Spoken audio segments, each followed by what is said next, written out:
Assalamualaikum warahmatullahi wabarakatuh. Bismillah, alhamdulillah, salatu wassalamu ala rasulillah wa ala alihi wa sahbihi wa mawala amma ba'd. Pertama kali kita bersyukur meskipun dalam kondisi pandemi kita masih tetap diberi kesehatan. Mudah-mudahan sampai pada pandemi terakhir ini kita termasuk orang yang sehat, tidak termasuk orang yang terpapar COVID. Amin. Selanjutnya saya mengucapkan marhaban ahlan wa sahlan. Selamat datang, selamat bergabung pada anak-anakku sekalian di SMK Ma'arif NU Bawang. SMK Ma'arif NU Bawang ini satu-satunya sekolahan yang didirikan langsung oleh Majelis Wakil Cabang Nahdlatul Ulama. Adapun di sini saya perlu mengenalkan diri, artinya biar nanti sampean kenal di saat kita masuk pada mata pelajaran bahwa nama saya ini Maghfur Sudi. Alamat saya dari Klawen, Bawang. Mungkin Anda sudah kenal dengan nama dukuh itu.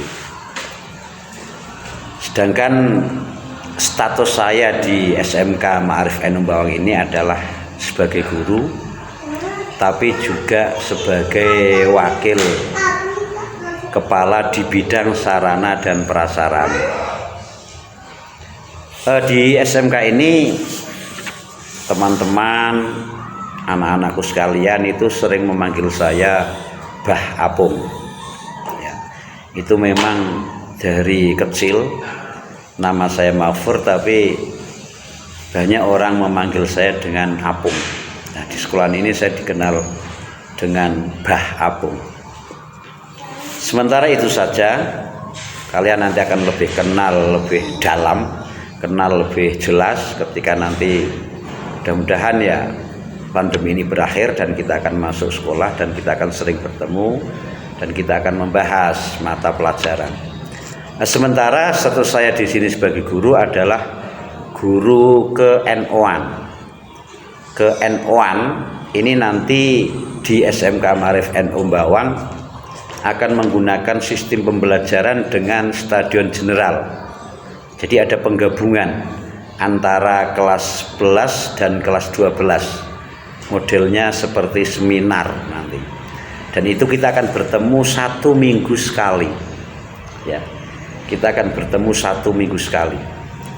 Adapun pokok pembelajaran dan pokok pembahasan yang ada di materi atau pelajaran ke-NO-an ini ada 2. Yang pertama kita akan memahami faham yang namanya Ahlus Sunnah wal Jamaah, yang itu sering disebut dengan istilah aliran atau juga disebut dengan akidah. Kemudian yang kedua, kita akan memahami dan akan mempelajari keorganisasian di Nahdlatul Ulama. Itu yang dikenal dengan istilah Jam'iyah Diniyah, ya.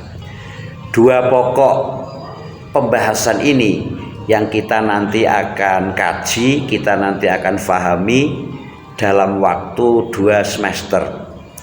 Jadi ada silabusnya, juga ada RPP-nya yang nanti dicocokkan dengan kalender kegiatan belajar mengajar di SMK Ma'arif NU Bawang. Saya kira itu dulu. Kemudian selanjutnya di KNO-an atau di SMK Ma'arif NU Bawang ini terkait dengan pelajaran KNO-an ada kegiatan yang bersifat ekstra, ya. Juga ada organisasinya di SMK NU Bawang ini. Organisasinya adalah PK, pengurus komisariat dari salah satu banom yang ada di NU. Karena ini masih dalam usia pelajar, maka badan otonom yang juga masuk di dalam organisasi di SMK ini adalah IPNU dan IPPNU. IPNU dan IPPNU ini nanti di bawah naungan dari IPNU dan IPPNU Kecamatan Bawang, dan tingkat kepengurusannya di SMK ini adalah PK, pengurus komisariat. Dan ini nanti Anda yang mungkin anak-anakku sekalian sudah mengenal organisasi ini, nanti bisa bergabung dan bisa mengikuti kegiatan-kegiatan yang ada di PK SMK NU Bawang ini. Dan kepengurusannya pun juga akan berperiode, berjenjang, artinya hanya berlaku 2 tahun sekali. Jadi nanti 2 tahun kita akan membentuk pengurus baru, setiap 2 tahun kita akan reorganisasi di organisasi yang ada di SMK ini, yaitu organisasi IPNU dan IPPNU. Di samping juga ada organisasi yang lain seperti juga OSIS, juga yang lain-lainnya. Sementara untuk anak-anakku sekalian, itu saja yang saya sampaikan kepada kalian. Sedikit terakhir untuk kita memahami sesungguhnya kenapa di SMK ini tuh ada mata pelajaran ke-NU-an. Karena apapun bahwa manusia hidup terkait dengan agama yang diikuti, maka di situ harus ada sebuah pondasi yang kuat. Sebab ibarat saya contohkan sebuah bangunan, ketika ada sebuah bangunan itu didirikan kok tanpa adanya pondasi, mungkin anak-anakku sekalian sudah bisa menerka apa yang terjadi. Mungkin bangunan itu roboh atau mungkin bangunan itu retak. Begitu juga ketika orang punya sebuah kepercayaan dan kemudian mengikuti pada salah satu agama, maka yang harus dibangun pertama kali adalah akidahnya, akidah dari agama itu sendiri. Sebab orang yang tidak berakidah sementara orang itu mengikuti agama, maka nama agama itu mungkin hanya sebuah nama, mungkin hanya sebuah tulisan yang ada di KTP, tetapi perilaku, tingkah laku dan ubudiahnya otomatis dia akan kurang. Dan itu yang kemudian tadi saya ibaratkan, ibarat rumah itu mungkin retak dan lain sebagainya. Oleh karena pentingnya akidah di pelajaran ke-NU-an, maka merupakan sesuatu yang paling penting, paling utama. Sementara untuk Jam'iyah Diniyah, nanti kita akan di samping ada materi, juga ada praktek-praktek di dalam kita berorganisasi. Jadi kalian nanti ikut IPNU IPPN itu bagian dari pembelajaran di keorganisasian Nahdlatul Ulama, dalam hal ini badan umumnya yaitu IPNU dan IPPNU. Lah, faham aswaja ini mungkin sampean sudah kenal, yang tadinya dari MTS atau yang sebelumnya dari asal sekolah SMP NU, atau yang sebelumnya dari sekolah MTS Hasyim Asy'ari, mungkin di sana sudah sampean kenalkan apa itu aswaja. Bagi yang belum pada waktu di SMP, karena mungkin sampean dari SMP negeri atau mungkin dari yang lain, maka pertemuan ini kesempatan untuk saya menyampaikan faham Ahlus Sunnah wal Jamaah. Ahlus Sunnah wal Jamaah ini terdiri dari 3 kata, Ahlun, As-Sunnah, dan Al-Jamaah. Ahlun itu apa? Ahlun itu artinya adalah umat, masyarakat. Jamaah atau disebut dengan umat masyarakat atau kita semua, ini adalah ahlun. Kemudian as-sunnah itu apa? As-sunnah adalah dari kata sanna, ya sunnu sunnatan. Itu artinya sebuah perilaku. Lah, perilaku yang dimaksud di sini adalah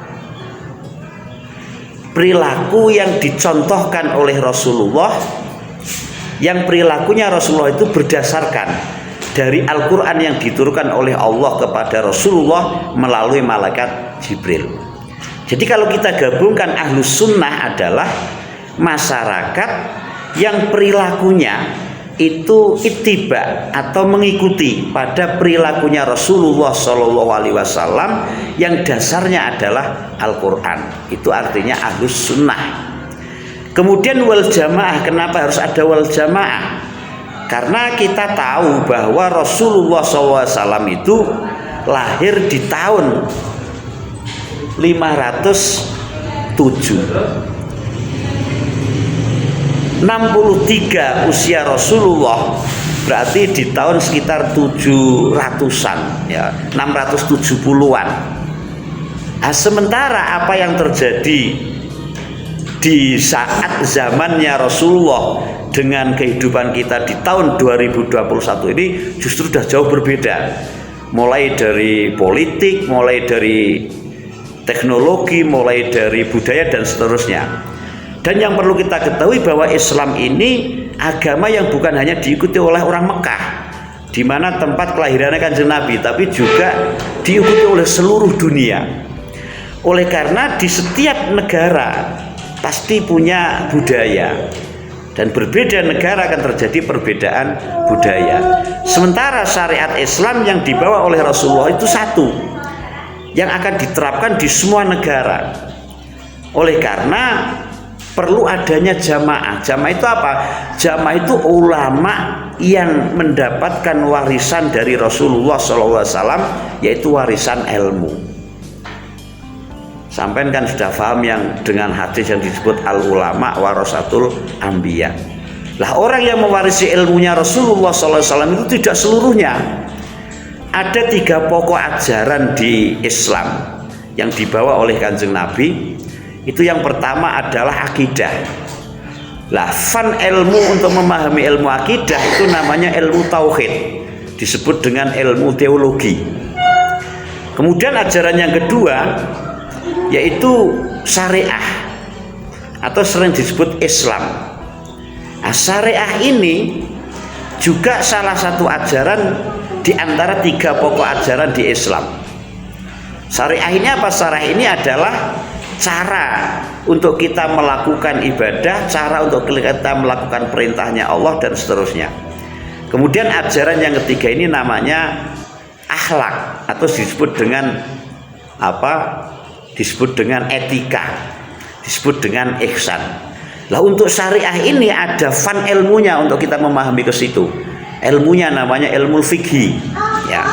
Kemudian untuk yang ketiga, ajaran yang ketiga ihsan, juga ada fan ilmunya, namanya ilmu tasawuf. Tetapi di dalam prakteknya 3 pokok ajaran dalam Islam ini tidak boleh dipetil-petil. Artinya ketika kita melakukan satu syariat yang ada di Islam, sholat misalkan, maka di dalam sholat ini juga harus ada akidahnya. Harus ada akidahnya. Satu contoh di dalamnya misalkan niat, ya, niat. Kemudian yang kedua harus ada syariatnya. Di situ ada rukun, ada syarat, ya, ada takbiratul ihram, ada sujud, ada rukuk. Itu namanya syariatnya Islam.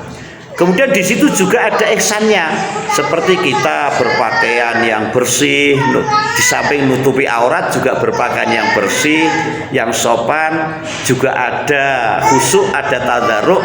Itu bagian ihsan di dalam sholat. Jadi prakteknya 3 pokok ajaran ini harus menjadi satu. Tetapi di dalam kita memahami, ya kita harus pahami dengan fan ilmu masing-masing. Lah ulama-ulama yang mendapatkan warisan Nabi ini 3 pokok ajaran ini, ada yang khusus beliau ini ahli di bidang tauhid, seperti yang kita jadikan imam dalam hal ini adalah Imam Abdul Hasan Al-Asy'ari dan Imam Abdul Mansur Al-Maturidi. Jadi di akidahnya kita mengikuti 2 beliau ini. Kemudian ada yang mewarisi di bidang ajaran yang kedua, syariat. Di sini Nahdlatul Ulama menetapkan 4 orang, ada Imam Maliki, ada Imam Hambali, ada Imam Hanafi, dan satu lagi ada Imam Syafi'i. Jadi di bidang syariat kita tidak mungkin langsung memahami syariat dari Al-Quran, tapi kita akan memahami sesuai dengan budaya yang ada di kita mengikuti salah satu di antara 4 mazhab tadi.